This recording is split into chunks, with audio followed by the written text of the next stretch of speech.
სიგუა სასამართლოსგან შემაკავებელი ორდერის გაუქმებას ითხოვს. სხდომა თბილისის საქალაქო სასამართლოში რამდენიმე წუთის წინ დასრულდა, თუმცა გადაწყვეტილება ჯერ მიღებული არ არის. განხილვები კიდევ გაგრძელდება. შინაგან საქმეთა სამინისტროს უკვე ყოფილი მაღალჩინოსანი მას თავადაც ესწრებოდა.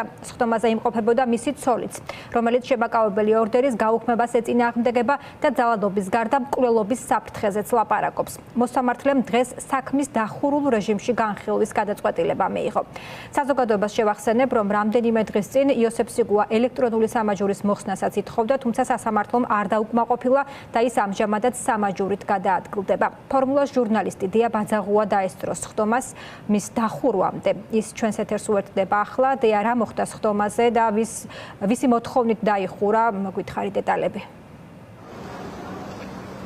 თბილისის საქალაქო სასამართლოში შინაგან საქმეთა სამინისტროს ყოფილი მაღალჩინოსნის იოსებ სიგუას სხდომა სულ რამდენიმე წუთის წინ დასრულდა. დღეს განიხილებოდა საკითხი ითხოვდა თავად იოსებ სიგუა შემაკავებელი ორდერის გაუქმებას, თუმცა სხდომა გადაიდო და კონკრეტული გადაწყვეტილება ჯერჯერობით არ არის მიღებული. სხდომა დაიხურა მოსამართლე ლელა გოგიშვილის გადაწყვეტილებით. მიზეზი არის ჩვენთვის უცნობი, მან არ გააკეთა კონკრეტული განმარტება, მიუხედავად იმისა, რომ მხარეები მედიასთან საუბარში ამბობენ იმას, რომ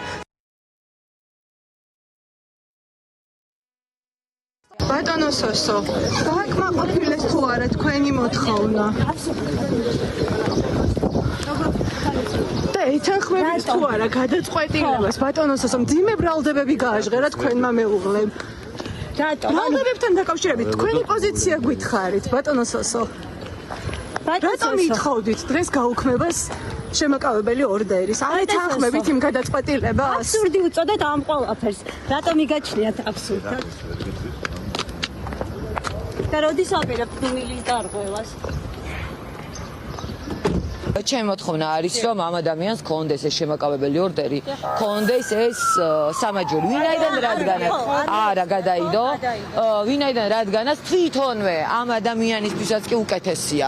იმიტომ რომ ის რომ მოვა, მე რომ რაღაცას საშინელებას მიზავს, მე ზუსტად ვიცი, რომ გაუხსნელი აღარ დარჩება. სურდი არის ზუსტად ის, რომ ძალადობას, დანაშაულს ფარავენ ის და მისი ადვოკატები ქონებრივი დავით. რომელი ქონებრივი დავით არ არსებობს. ვინაიდან რადგანაც საჯარო რეესტრი არის ყველასთვის ხელმისაწვდომი, ყველა ქონებას ყავს ორი მესაკუთრე. ქონებრივი დავა ვერ გვექნება. უკვე არსებობს ორი მესაკუთრე, სოფია სიგუა და იოსებ სიგუა. ეს არის გადაფარვა ჩვეულებრივი დანაშაულის. ვიდრე სხდომა დაიხურებოდა, იოსებ სიგუას ადვოკატებმა დააყენეს შუამდგომლობა მოწმის დაკითხვასთან დაკავშირებით და სხდომის დასრულების შემდგომ ჩვენთვის გახდა ცნობილი, რომ ეს მოწმეები არიან, რომელთა დაკითხვასაც ითხოვენ შინაგან საქმეთა სამინისტროს მაღალჩინოსნები გიორგი რუხაძე და გიორგი გიორგაძე. ჩვენ ვკითხეთ იოსებ სიგუას ადვოკატს დასრულების შემდგომ, თუ რა ინფორმაციის მატარებლები არიან ისინი და რატომ არის სასამართლოში მათი დაკითხვა მნიშვნელოვანი.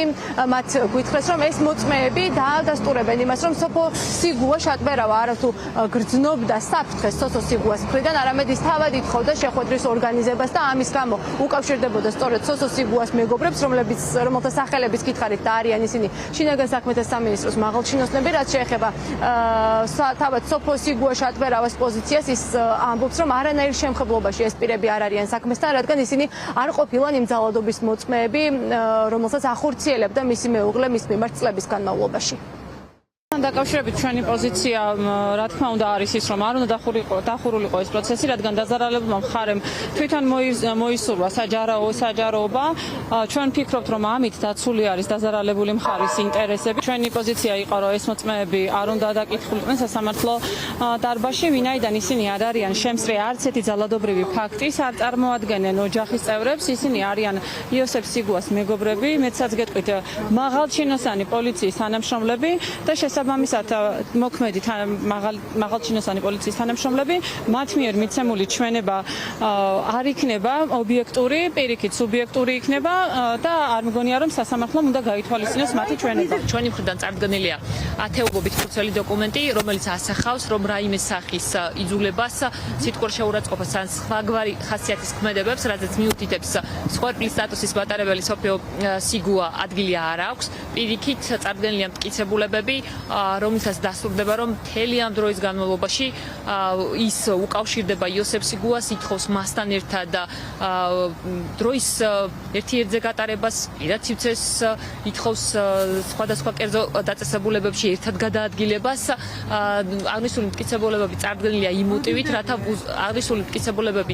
იმ მოტივით, რათა დადასტურდეს მის და უარყოფილი იქნეს სოფიო სიგუას მიერ დაფიქსირებული განმარტება, რომ თითქოს და მას გააჩნდა გარკვეული სახის შიშები იოსებ სიგუას მხრიდან. შემდეგი სხდომა 23 ივლისს არის ჩანიშნული, სადაც სავარაუდოდ გახდება ცნობილი მოსამართლე ლელა გოგიშვილი დააკმაყოფილებს თუ არა მოთხოვნას, რომლის მიხედვითაც იოსებ სიგუა მისთვის გამოწერილი შემაკავებელი ორდერის გაუქმებას მოითხოვს.